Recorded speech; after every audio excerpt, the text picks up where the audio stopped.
Hi hello friends, പുതിയൊരു സ്റ്റോറിയിലേക്ക് എല്ലാവർക്കും സ്വാഗതം. അങ്ങനെ നമ്മുടെ സുനന്ദ എത്തിയിരിക്കുകയാണ് കേട്ടോ. അപ്പോൾ നമ്മുടെ നീതുവിൻ്റെ വീട്ടുകാരെല്ലാവരും കൂടെ ചേർന്ന് സുധീഷിൻ്റെയും വീട്ടുകാരുടെയും പേരിൽ ഒരു പരാതി കൊടുത്തിരിക്കുകയാണ്. അങ്ങനെ പോലീസ് സ്റ്റേഷനിൽ നിന്ന് ആളൊക്കെ വന്നിട്ടുണ്ട് കേട്ടോ.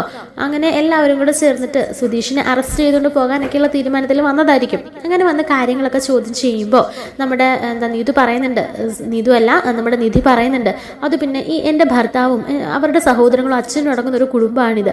അവരെക്കുറിച്ചും എന്നെക്കുറിച്ചും മോശം കാര്യങ്ങൾ ഒന്നിച്ച് പറയുകയാണെങ്കിൽ വീട്ടിലിരിക്കുന്ന ആണുങ്ങൾക്ക് ദേഷ്യം വരാതിരിക്കുമോ? അപ്പോൾ എനിക്കും ദേഷ്യം വന്നു. ഞാൻ അങ്ങനെ കരഞ്ഞ് വന്നിട്ട് ഇവരോട് പറഞ്ഞപ്പോൾ ഇവർ വന്ന് പ്രതികരിച്ചത് അത്ര ഇവിടെ ഉണ്ടായിട്ടുള്ളൂ, അല്ലാതെ വഴിയെ പോകുന്ന ഒരാളെ തല്ലി ചതച്ചിട്ടില്ല ഇവിടെ ആരും എന്നൊക്കെ പറയാൻ കേട്ടോ. അങ്ങനെ ഇവരാരും അങ്ങനെ മോശം ചെയ്യുന്ന ആൾക്കാരും അല്ല എന്നൊക്കെ പറയാണേ. ഈ സമയത്ത് നീതുവും അവിടേക്ക് പറഞ്ഞു കേട്ടോ. എന്നിട്ട് നീതു പറയുന്നുണ്ട്, ഒരു പെൺകുട്ടീനെ അവരുടെ വീട്ടുകാരെ ചേർത്ത് മറ്റാണുങ്ങളെയൊക്കെ ചേർത്തിട്ട് മോശം കാര്യങ്ങൾ പറയുമ്പോൾ ആരായാലും പ്രതികരിച്ചു പോകും സർ എന്നൊക്കെ പറയുമ്പോൾ, ഇതൊക്കെ പറയാൻ കുട്ടിയാരാ?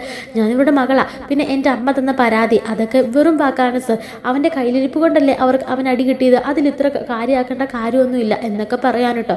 അങ്ങനെ പോലീസുകാരൻ ഇവരെക്കുറിച്ച് അങ്ങനെ ചുറ്റും അഭിപ്രായങ്ങളൊക്കെ ഇങ്ങനെ അയൽവക്കത്തും കാര്യങ്ങളൊക്കെ ചോദിക്കുകയാണ്. ആ സമയത്തായിരിക്കും സുനന്ദ വന്നിട്ട് പറയുന്നത്, സാറേ ഇവരെക്കുറിച്ച് മോശം അഭിപ്രായം പറയുന്നത് ആകെ എൻ്റെ അച്ഛനും അമ്മയും പിന്നെ ഈ അമ്മാവനും കൂടെ ചേർന്ന്.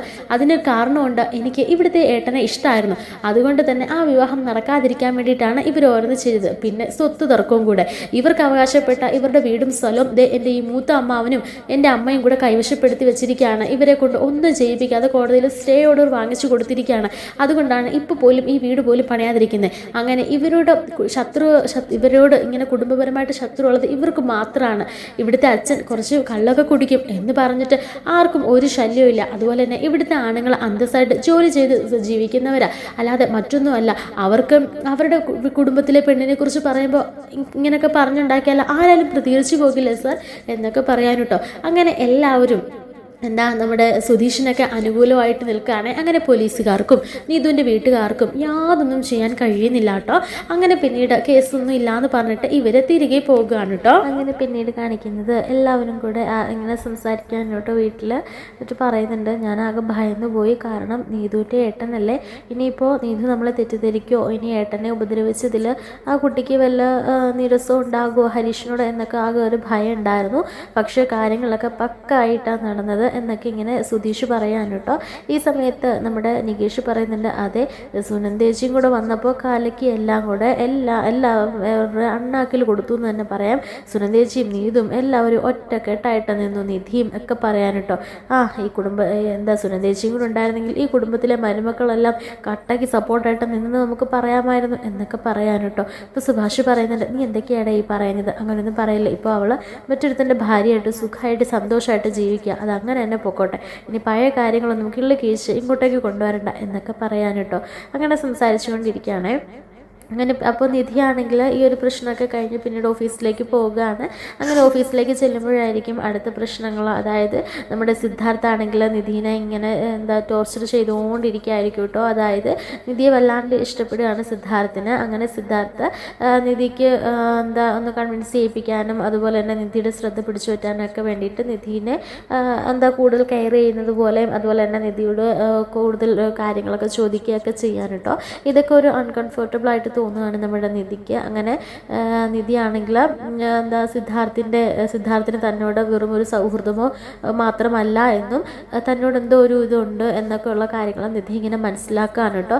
അങ്ങനെ സിദ്ധാർത്ഥിനിൽ നിന്നും വഴുതി മാറി പോകാൻ ശ്രമിക്കും തോറും സിദ്ധാർത്ഥ നിധിയിലേക്ക് തന്നെ അടുത്ത് വരികയാണ് കേട്ടോ.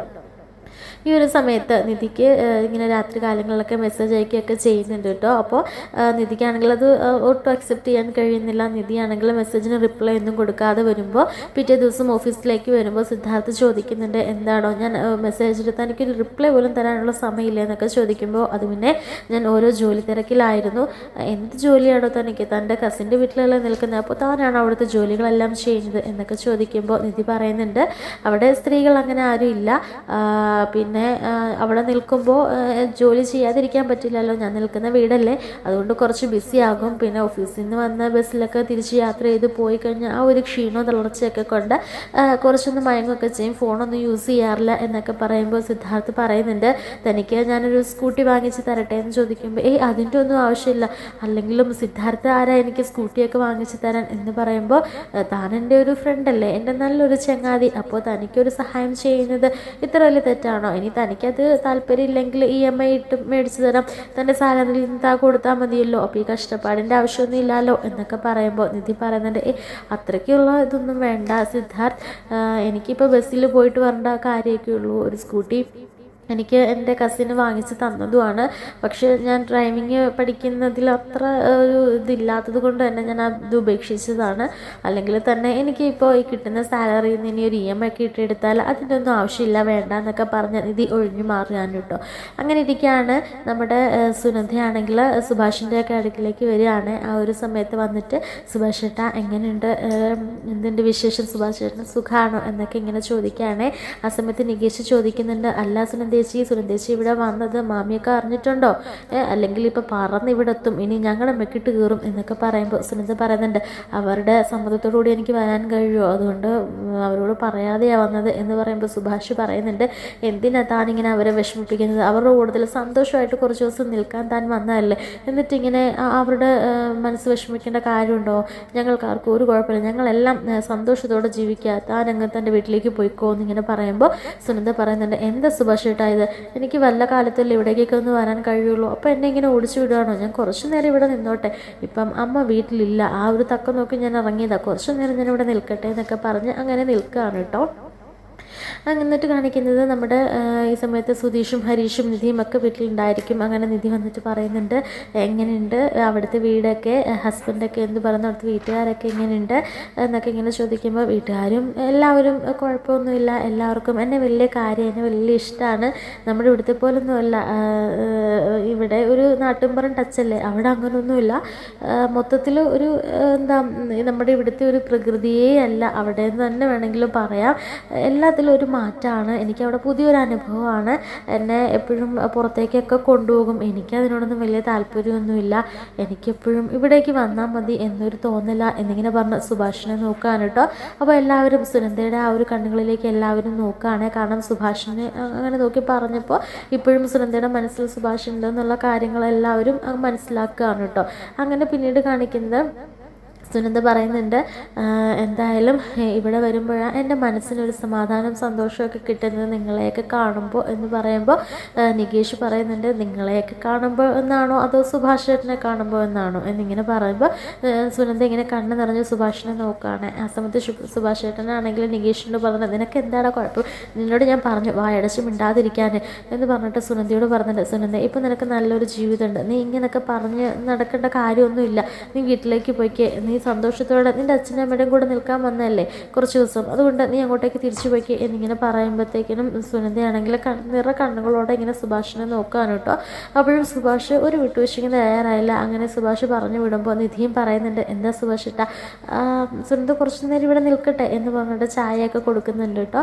അങ്ങനെ ചായയൊക്കെ കുടിച്ചതിന് ശേഷം സുഭാഷിനെ ഇങ്ങനെ നോക്കി കണ്ണുകളൊക്കെ നിറഞ്ഞിട്ടായിരിക്കും സുനന്ദ വീട്ടിലേക്ക് തിരികെ പോകുന്നത്. അങ്ങനെ സുനന്ദയാണെങ്കിൽ രാത്രിയിൽ വീട്ടിലിങ്ങനെ കിടന്നുറങ്ങുമ്പോഴെല്ലാം സുഭാഷിൻ്റെ ഓർമ്മകളായിരിക്കട്ടോ സുനന്ദയുടെ മനസ്സിലിങ്ങനെ ഓടി പറയുന്നത്. എൻ്റെ സുനന്ദ ഇങ്ങനെ ചിന്തിക്കുന്നുണ്ട്, എത്രയൊക്കെ ആർഭാടങ്ങളോടെ ജീവിതങ്ങൾ കിട്ടിയാലും, എത്രയൊക്കെ സ്നേഹസമ്പന്നനായ ഭർത്താവിനെ കിട്ടിയെന്ന് പറഞ്ഞാലും എനിക്ക് പഴയതൊന്നും മറക്കാൻ കഴിയുന്നില്ല സുഭാഷ് ചേട്ടൻ്റെ ആ ഒരു സ്നേഹവും കരുതലും അതുപോലെ തന്നെ സുഭാഷ് ചേട്ടനെയും എനിക്കും ഒരിക്കലും മറക്കാൻ കഴിയില്ല. ഇനി എത്ര ജന്മം എടുത്താലും സുഭാഷ് ചേട്ടൻ എൻ്റെ മനസ്സിൽ നിന്ന് മായില്ല. ഞാൻ എന്ത് ചെയ്താലും അത് മായാൻ പോകുന്നില്ല സുഭാഷ് ചേട്ടൻ എൻ്റെ സ്നേഹം മനസ്സിലാക്കിയില്ലല്ലോ, എന്നെ ഒന്ന് ചേർത്ത് പിടിച്ചിരുന്നെങ്കിൽ ഞാൻ ഇന്ന് ഇവിടെ കണ്ടേനെ സുഭാഷ് ചേട്ടനോടൊപ്പം, പക്ഷെ എന്നെ അവഗണിച്ച് പറഞ്ഞു വിട്ടില്ലേ എന്നൊക്കെ ഇങ്ങനെ പറഞ്ഞ് നമ്മുടെ സുനന്ദ പൊട്ടി കരയാൻ കേട്ടോ. അങ്ങനെ സുനന്ദ രാത്രിയിൽ കിടന്ന് ഉറങ്ങുകയാണ്.